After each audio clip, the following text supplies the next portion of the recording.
Hello.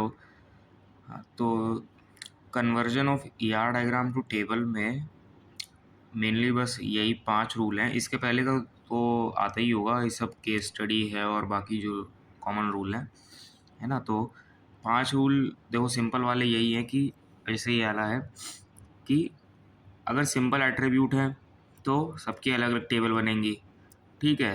ये तो पता ही होगा। कॉम्पोजिट एट्रीब्यूट है तो जो आउटर एट्रीब्यूट है, सबसे लीफ नोड जिसको मान लो कह लो, तो सिर्फ उनकी टेबल बनेंगी, है ना। मतलब उनके उनके कॉलम बनेंगे, ठीक। मल्टी वैल्यूड एट्रीब्यूट है तो मल्टी वैल्यूड जो एट्रीब्यूट है उसके साथ प्राइमरी की का मतलब टेबल अलग से बनेगी। जो जितने भी मल्टी वैल्यूड एट्रीब्यूट है उन सबकी टेबल अलग से बनेगी। बाकी जितने सिंपल एट्रीब्यूट है उनकी टेबल अलग से बनेगी, ठीक है। ये हो गया। और हाँ, अब जैसे ये जो कहते हैं ट्रांसलेटिंग रिलेशन वाला जो होता है डिस्क्रिप्टिव एट्रीब्यूट, उसकी टेबल जो रिलेशन की टेबल है उसकी बनेगी, जिसमें प्राइमरी की होगी दोनों साइड की, और जो उसका रिलेशन जो उसका डिस्क्रिप्टिव एट्रीब्यूट है वो उसके साथ बनेगा। ये तो चलो वो चीज़ है। कार्डिनैलिटी वाले जो मेन हैं उनमें डाउट आता है कि अब जैसे जो एम इस टू एन वाले रिलेशन वाले हैं, भाई दोनों साइड एन इस टू एन वाला रिलेशन है, तो क्या होगा कि इसमें दो तीनों की अलग अलग टेबल बनेगी, है ना। ए आर बी तीनों की अलग अलग टेबल बनेगी। फिर और इसमें प्राइमरी की क्या होगी, अब जैसे यहाँ पे ए की टेबल बनेगी तो इसमें ए वन ए टू आएगा, बी की टेबल बनेगी तो बी वन बी टू आएगा, समझ में आता है। आर की बनेगी तो आर में क्या आएगा, भाई आर रिलेशन है दोनों के बीच का, ए का है बी का है, तो ए की प्राइमरी की ए वन और बी की प्राइमरी की बी वन आएगा इसमें, ठीक है। वन इज टू एन का रिलेशन है तो आर शिफ्ट हो जाएगा जहाँ पे जिस तरफ एन का रिलेशन है ना। तो आर चला जाएगा बी के साथ, तो बी आर की टेबल बनेगी और ए की टेबल अलग बनेगी, ठीक है। तो ए की टेबल में क्या आएगा, ए वन ए टू आएगा, है ना, क्योंकि सिंगल टेबल है और ए वन प्राइमरी की है। बी आर में क्या आएगा, बी वन बी टू तो आएगा ही आएगा, लेकिन क्योंकि आर है साथ में, और आर किसके साथ रिलेशन में है, ए के साथ में, तो ए की प्राइमरी की भी आएगी यहाँ पे, तो ए वन आएगा, ठीक है। वैसी ही चीज़ है एम इस टू वन वाले रिलेशन में, कि जिधर मैनी रिलेशन उस तरफ रिलेशन शिफ्ट हो जाएगा, तो यहाँ पे ए आर के साथ बनाएगा, तो ए आर टेबल बनेगी और बी टेबल अलग से बनेगी। बी टेबल में बी वन बी टू आएगा और ए आर टेबल में ए वन ए टू और बी वन आ जाएगा, क्योंकि रिलेशन बी के साथ है तो बी की प्राइमरी की आएगी टेबल में, है ना, जैसे यहाँ पर लिखा हुआ है। तो सिंपल सा फंडा वही है कि एम इस टू एन इस टू वन का रिलेशन है, तो जो रिलेशन है वो शिफ्ट हो जाएगा मैनी साइड की तरफ। मैनी इस टू वन का रिलेशन है या वन इस टू मैनी का रिलेशन है, तो रिलेशन मैनी साइड की तरफ शिफ्ट होके उसके साथ टेबल बनाएगा, ठीक। अब वही रही बात कि वन इस टू वन का रिलेशन है, तो दो ऑप्शन है हमारे पास, या तो रिलेशन इसके साथ शिफ्ट हो जाएगा या तो रिलेशन इसके साथ मर्ज हो जाएगा, है ना। ए आर बनेगा या तो बी आर बनेगा। तो दो तरीके हैं, ए आर और बी टेबल बनेगी या तो ए टेबल और बी आर टेबल बनेगी, बाकी की वैसे ही आएंगी जैसे पहले थी, ठीक। अब जैसे क्वेश्चन देख ले, हाँ अब यहाँ पे तो जैसे लो एन और वन लिखा हुआ है तो ये तो ठीक है, लेकिन ज़्यादातर क्वेश्चन में नहीं लिखा होता, तो कन्फ्यूजन कहाँ आता है, कन्फ्यूजन आता है कि अब जैसे पहली बात तो जब एरो बना हो तो उसका मतलब है वन, जब सिंपल लाइन बनी हो तो उसका मतलब है मैनी, ठीक है। ये हो गया। और जैसे कि एक एंटिटी ये है, एक रिलेशन ये है, एक एंटिटी ये है। अब यहाँ ये कनेक्टेड हैं, सिंपल कनेक्टेड है, ऐसे बिना एरो है, तो हमें दिख रहा है कि ये वाली लाइन का मतलब होता है एन, तो हम कह सकते हैं ये एन और M many is to many का रिलेशन है ना। ये हो गया। अगर ऐसे एरो बना हो, है ना, तो हमें दिख रहा है कि ये वाली साइड हो गई वन, ये वाली साइड हो गई एन, है ना, मैनी इज टू वन का रिलेशन है, ठीक है। अब फिर अगर ऐसे बना हो तो हमें दिख रहा है कि दोनों साइड एरो है, इधर भी है इधर भी है, तो ये भी हो गया 1, ये भी हो गया 1, मीन्स ये 1:1 का रिलेशन है। ठीक है, ये भी क्लियर हो गया। अब डाउट कहाँ आता है? डाउट आता है कि, एक सेकंड, डाउट ये आता है कि मान लो एरो यहाँ बना हो, है ना, यहाँ फंस जाते हैं कि अब ये इधर 1 है कि इधर 1 है। तो कुछ नहीं है, यही है कि ये एरो जिस डायरेक्शन में जा रहा है उस डायरेक्शन में कौन सी एंटिटी को हिट करेगा, बस ये है। अब ये एरो कायदे से कोई भी पहली पहली बार देखेगा तो समझेगा कि ये साइड 1 है और ये साइड n है। यही डाउट आता है बार बार और इसी वजह से गलत होता है।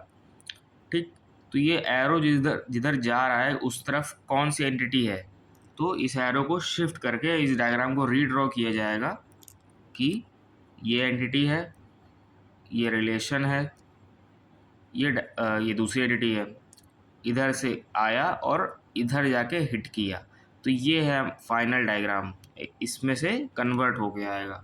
ठीक, तो जब इसको देखोगे तो ये साइड आएगी 1 और ये होगा n, तो ये फाइनल है। इसमें से हम लोग बनाएंगे वो टेबल। तो मीन्स जब एरो एंटिटी को हिट कर रहा होगा उस चीज़ को फाइनल माना जाएगा, उस डायग्राम को। तो यही आता है डाउट, और कुछ नहीं। ठीक, फिर वैसे ही अगर मान लो कि एरो अगर इधर को बना होता तो देखते देखते आदमी कह देता कि चलो ये साइड 1 है, ये n है, लेकिन ये भी गलत हो जाता, क्योंकि फिर रीड्रॉ करते तो एरो इधर को आता, इस एंटिटी को हिट करता, तो कायदे से फिर ये साइड 1 होती और ये n होती। मतलब ये चीज़ है, इतना समझना, और कुछ है नहीं इसमें। ठीक, अब अगर क्वेश्चन देख लो तो जैसे ये क्वेश्चन नंबर 1 है, यहाँ पे देख रहे हैं कि 3 एंटिटी हैं, 1 2 3, और 2 रिलेशन है R1 और R2। ठीक है, अब हम जैसे अगर नेमिंग कर लें कि कौन सा रिलेशन है, मतलब कार्डिनैलिटी क्या है इन सब की, तो हमें दिख रहा है कि ये एरो जो है इस एंटिटी को हिट कर रहा है, तो मीन्स ये साइड तो 1 होनी चाहिए। ठीक है, ये 1 हो जाएगी, ये साइड n हो जाएगी क्योंकि एरो नहीं है इधर, है ना, ये साइड 1 हो जाएगी, ये n हो जाएगी। ठीक है, तो हमें दिख रहा है कि ये इधर n है, ये मतलब many:1 का रिलेशन है, ये भी many:1 का रिलेशन है। तो many:1 के रिलेशन में क्या होता है, जो रिलेशन है वो मैनी साइड के साथ मर्ज हो जाता है, मैनी एंटिटी के साथ। तो ये m और R1 की टेबल बननी चाहिए, n और R2 की टेबल बननी चाहिए, है ना। और अगर हम सिर्फ इतने रिलेशन को देखें ये, तो यहाँ पे m और R1 तो कंबाइन हो जाएंगे, तो बचा कौन, p की टेबल अलग से बनेगी, है ना। फिर हम अगर इतने रिलेशन को देखें तो यहाँ पे n और R2 कंबाइन हो जाएंगे, और बचा कौन, p की टेबल अलग से बनेगी। तो यहाँ पे 3 टेबल बनेगी, MR1 NR2 और p। ठीक, देखो MR1 की टेबल बनी, NR2 की टेबल बनी और p की टेबल अलग से बनी। और रही बात एट्रीब्यूट्स की, तो MR1 में क्या आएगा, M1 M2 M3 तो आएगा ही, और रिलेशन p के साथ है तो P1 भी आएगा, ये आ गया। NR2 में क्या आएगा, N1 N2 तो आएगा ही आएगा, R2 का रिलेशन p के साथ है तो P1 भी आएगा, तो ये आ गया। p अकेली टेबल है, p अकेली एंटिटी की खुद की टेबल है तो P1 P2 आएगा। ठीक, ये हो गया। अब क्वेश्चन नंबर 2 में देख लो, ये ऐसे ही सर ने जो क्लास में करवाया था। अब वहाँ पे क्या था कि एरो बना था यहाँ पे, एरो बना था यहाँ पे, यही हो गई थी कन्फ्यूजन कि ये साइड मान ली थी 1, और क्योंकि यहाँ पे एरो नहीं था, ये ऐसे एरो नहीं था, तो ये साइड मान ली गई थी n, तो यही प्रॉब्लम हुई थी। तो ये एरो को हम लोग आगे ट्रांसफ़र करेंगे जब तक ये एंटिटी पे हिट ना हो जाए। एक तरह से यह अलग, इस वाले डायग्राम में पहले से ही सिंप्लीफाइड डायग्राम है, तो पहले सिंप्लीफाई करना होता है, नहीं तो ये एरो को जब आगे लेके आए तो ये इस एंटिटी को हिट किया, तो अब हमें साफ साफ दिख रहा है कि ये साइड है 1, ये साइड है n, है ना। इधर भी एंटिटी को हिट कर रहा है, ये साइड हो गई 1, ये साइड हो गई n, है ना, और इधर कोई एरो ही नहीं है यहाँ पे, तो ये हो गई n, ये भी हो गई n। तो अब अगर हम देखें, सिर्फ हम पहले इतने रिलेशन को देखें, ये 3 चीज़ों को कंसीडर करें, तो a और R2 मर्ज हो जाएंगे भाई, n की साइड चला जाएगा रिलेशन, और c अकेली टेबल बनेगी, तो हमें ये पता चल गया a और R2 मर्ज हो जाएंगे। ठीक है, फिर अगर हम इस many:1 रिलेशन को देखें तो a और R1 मर्ज हो जाएंगे और b अकेली टेबल बनेगी, ठीक है, ये पता चल गया। तो जब ए और R2 मर्ज हो रहे हैं, ए और R1 मर्ज हो रहे हैं, तो ए R1 R2 तीनों ही मर्ज हो जाएंगे, है ना। मिनिमम नंबर ऑफ टेबल चाहिए हमको, तो यही सेंस है इस बात का। ये 3 अलग टेबल बनाएंगे, है ना। सी की टेबल अलग से बनेगी इसके अकॉर्डिंग, और बी की टेबल अलग से बनेगी इसके अकॉर्डिंग। अब देखना है सी और बी कंबाइन होंगे नहीं। अब यहाँ पे अगर हम सिर्फ इस रिलेशन इसको देखें, तो यहाँ पे है many to many relation. Many to many relation में क्या होता है कि तीनों की ही टेबल अलग अलग बनती है। तो भाई सी की तो अलग से पहले से बनी हुई है, बी की भी अलग से बनी हुई है, तो R3 की भी अलग से बनेगी। तो कितनी टेबल हो गई? एक हो गई ए R1 R2 की टेबल, एक हो गई सी की टेबल, एक हो गई बी की टेबल, एक हो गई R3 की टेबल। तो 4 टेबल अलग से बनेंगी। तो सबसे पहले कुछ नहीं है कि सिंप्लीफाई कर लो एरो को एंटिटी पे हिट करवा के, फिर वहाँ की कार्डिनैलिटी स्पेसिफाई कर दो, और फिर वो जो 4 रूल हैं, 3 रूल हैं, उनके according minimum number of table find कर लो। रूल क्या है कि जब 1:1 का रिलेशन होगा, तो आपके पास 2 ऑप्शन है कि मतलब किधर भी जाके जो रिलेशन है एक बार इसके साथ कंबाइन हो जाए, या तो फिर एक बार इसके साथ कंबाइन हो जाए। ठीक है, 1:1 का वो सिंपल है।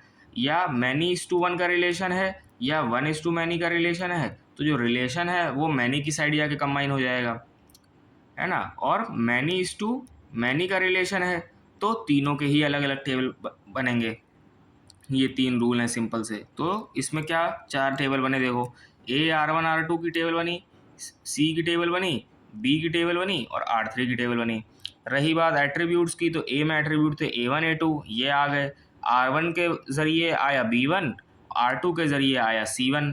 ठीक है, C1 की टेबल में C1 C2 ही रहेंगे, बी की टेबल में B1 B2 ही रहेंगे। R3 की टेबल में देखो R3 रिलेशन है सी के साथ, तो C1 प्राइमरी की आएगी, और बी के साथ है तो B1 प्राइमरी की आएगी। ठीक है, तो ये हो गया। अब क्वेश्चन नंबर 3 देख लो। क्वेश्चन नंबर 3 में ये है, अब इस डायग्राम में पहले से ही सिंप्लीफाइड है कि इधर एरो जा रहा है, इस एंटिटी पे हिट कर रहा है, तो ये वन साइड हो गई, ये मैनी साइड हो गई। इधर कोई एरो नहीं है इस साइड पे, तो ये दोनों ही मैनी मैनी रहे। तो अगर हम सिर्फ इतने को देखें, पहले ये इतने को देखें, तो R1 और E2 कंबाइन होने चाहिए, और E1 की टेबल अलग बननी चाहिए। तो ठीक है, R1 E2 कंबाइन हो जाएंगे, और E1 की टेबल अलग बनेगी। अब फिर हम अगर इतने को देखें, तो ये है मैनी टू मैनी रिलेशनशिप, तो E1 R2 और E2 की टेबल अलग बननी चाहिए, है ना। तो हमने पहले ही कि E1 की टेबल तो अलग बनी रही है, और E2 और R1 एक साथ कंबाइन हो ही चुके, तो R2 की टेबल भी अलग बनेगी। तो यहाँ पे 3 टेबल बनेगी कि E2 R1 की, एक बनेगी R2 की, एक बनेगी E1 की। तो देखो E2 R1 की बनी, एक बनी R2 की, एक बनी सॉरी एक बनी E1 की। E1 में कौन से एट्रीब्यूट आएंगे? E1 में आएगा A1 सिंपल, है ना। E2 में आएगा B1 सिंपल। लेकिन E2 R1 साथ में बनी है ना, तो E2 R1 मतलब E2 की वजह से तो B1 आएगा, और R1 की वजह से A1 भी आएगा। R2 की टेबल में कौन सा आएगा? R2 कनेक्टेड है E1 और E2 के साथ, तो दोनों की प्राइमरी की आएंगी A1 B1, है ना। इतना है। अब ये वाला देख लो, ये हाँ, अब जैसे यहाँ पे ये एरो यहाँ जा रहा है, इस एंटिटी को हिट कर रहा है, तो ये साइड हो गई 1, ये वाली साइड हो गई n। ठीक है, और ये वाला एरो इधर हिट कर रहा है, तो ये वाली साइड हो गई 1, ये हो गई n। इधर कोई एरो नहीं है, तो ये हो गई n, ये हो गई m, मैनी टू मैनी। ये भी साइड में कोई एरो नहीं है, तो ये हो गई n, ये हो गई m, है ना। तो अब बस जितने बने हैं उन सबको एक एक करके मतलब देख लिया जाए। तो अब जैसे हम अकाउंट, डिपॉजिटर और कस्टमर बस इतने को देखें, तो ये है many to many relation. Many to many relation का क्या था रूल कि तीनों की टेबल अलग अलग बनेगी, तो अकाउंट, डिपॉजिटर और कस्टमर की टेबल अलग अलग बनेगी। इससे हमें ये पता चल गया। ठीक है, फिर अगर हम इस रिलेशन को देख लें, तो कस्टमर, बोरोवर, लोन, ये भी मैनी टू मैनी है, तो इसमें भी तीनों की टेबल अलग बनेगी। कस्टमर, बोरोवर और लोन की टेबल अलग अलग बनेगी, समझ गए। अब अगर हम इस पे हैं अकाउंट ब्रांच और ब्रांच पे, तो ये है मैनी टू वन रिलेशन। तो इसमें अकाउंट और अकाउंट ब्रांच मर्ज हो जाएगा, क्योंकि रिलेशन जो है, क्योंकि अकाउंट ब्रांच है वो अकाउंट की तरफ जाके मर्ज हो जाएगा, क्योंकि मैनी साइड है वो। ठीक है, तो अकाउंट और अकाउंट ब्रांच मर्ज हो जाएगा, और ब्रांच की टेबल अलग बनेगी। ये समझ में आ गया। फिर अगर हम इसको देख लें, यहाँ पे ये जो बचा है आखिरी कि ब्रांच, लोन ब्रांच और लोन, तो ये भी मैनी टू वन का रिलेशन है। तो यहाँ पे लोन ब्रांच जो है वो मैनी साइड में जाके मर्ज हो जाएगा, मतलब लोन ब्रांच और लोन मर्ज हो जाएगा, बाकी ब्रांच की टेबल अलग बनेगी। तो ये समझ गए। तो कितनी टेबल बनेगी? एक टेबल बनेगी अकाउंट और अकाउंट ब्रांच की, है ना, एक टेबल बनेगी अकाउंट ब्रांच की, एक टेबल बनेगी लोन ब्रांच की, फिर एक टेबल डिपॉजिटर की अलग, एक टेबल कस्टमर की अलग, एक टेबल बोरोवर की अलग, एक टेबल ब्रांच की अलग। तो कितनी हो गई?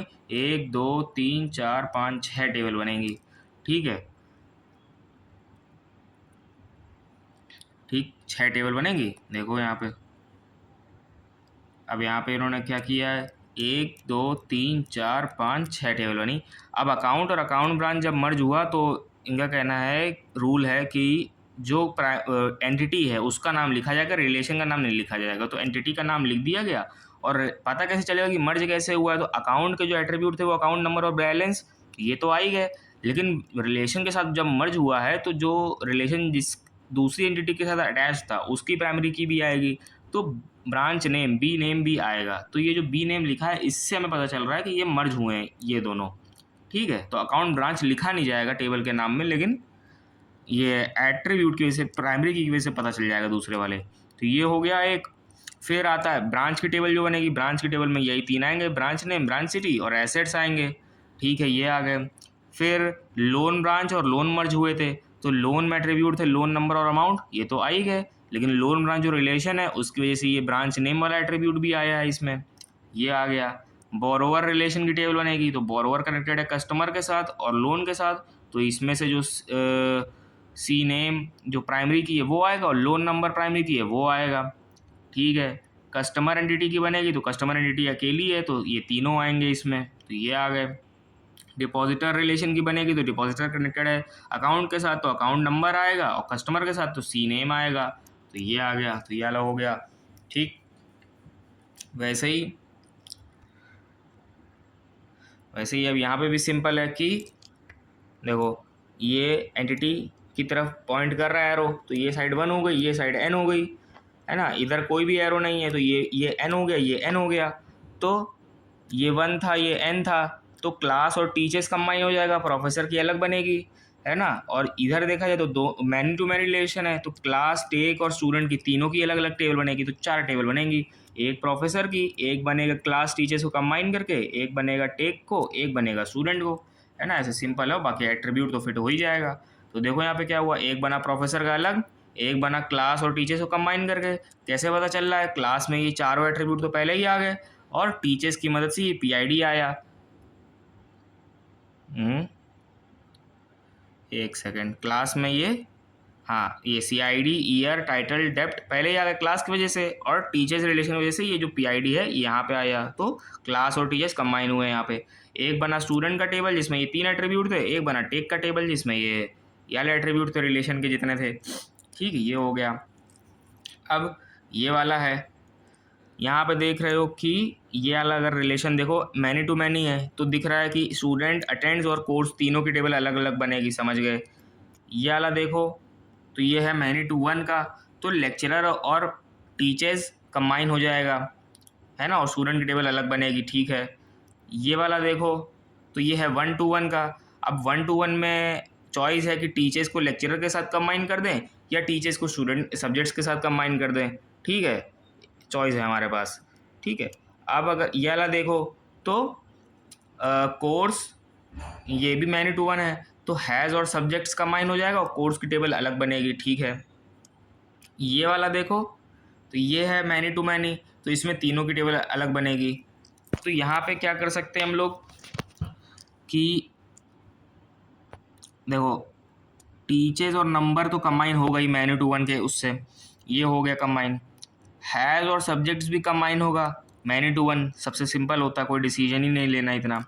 ठीक है, ये हो गया, 2 टेबल ये हो गई। स्टूडेंट की अलग बनेगी, अटेंडेंस की अलग बनेगी, कोर्स की अलग बनेगी, क्योंकि यहाँ पे मैनी टू मैनी रिलेशन था, है ना। और इधर से इस साइड से भी हमें पता चल रहा है कि जब ये वाला रिलेशन बन चुका है कंबाइन होकर, तो ये सिंगल बनेगा। इस साइड से भी हमें पता चला अगर ये वाला कंबाइन होकर बना है तो ये सिंगल बनेगा, है ना। तो वेरिफिकेशन भी हो गया कि स्टूडेंट और कोर्स अलग अलग बनेगा, ये हो गया। फिर ये भी मैनी टू मैनी रिलेशन है, तो लेक्चरर के तो अलग बन ही चुका है, कोर्स का ही बन चुका है, तो टेक्स भी अलग टेबल बनेगा। ठीक है, हो गया ये। तो कितने हो गए, 1 2 3 4 5 6, है ना, 6 टेबल हो गए। अब यहाँ पे देखा जाए तो ये वाला बचा है ना, हाँ, लेक्चरर, टीचर और सब्जेक्ट। तो अब यहाँ पे उन्होंने क्या किया, किसी एक के, भाई देखो 1:1 का रिलेशन क्या था कि दो चॉइस होती ना, कि या तो इसके साथ कंबाइन हो जाए या तो इसके साथ कंबाइन हो जाए। तो लेक्चरर के साथ कंबाइन भी कर सकते, सब्जेक्ट के साथ भी कंबाइन कर सकते हो, लेकिन यहाँ पे इन्होंने क्या किया है, मेरे अभी देखो,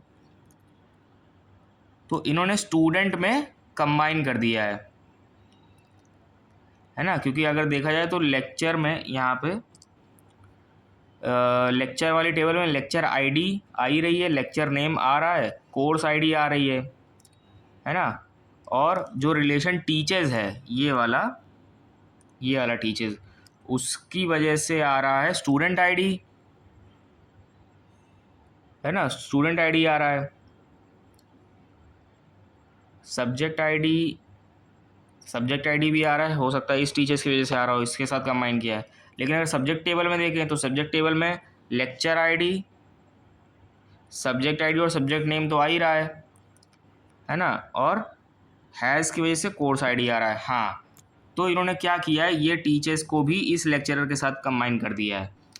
चूज़ ये भी कर सकते थे कि इस सब्जेक्ट के साथ कंबाइन करते हैं, लेकिन यहाँ पे इन्होंने चॉइस लेक्चरर को दी है कि लेक्चर इसके साथ कंबाइन किया लेक्चर टेबल में। तो लेक्चर क्या है, लेक्चरर टेबल, ये तीन मिलके एक साथ टेबल बना रहे हैं। ये जो तीन है, टीचर्स, लेक्चरर और ये टीचर्स, ये तीन मिलके एक साथ टेबल बना रहे हैं। ठीक है, ये है, बस अब इतना ही था इसमें, और तो ज़्यादा कुछ है नहीं।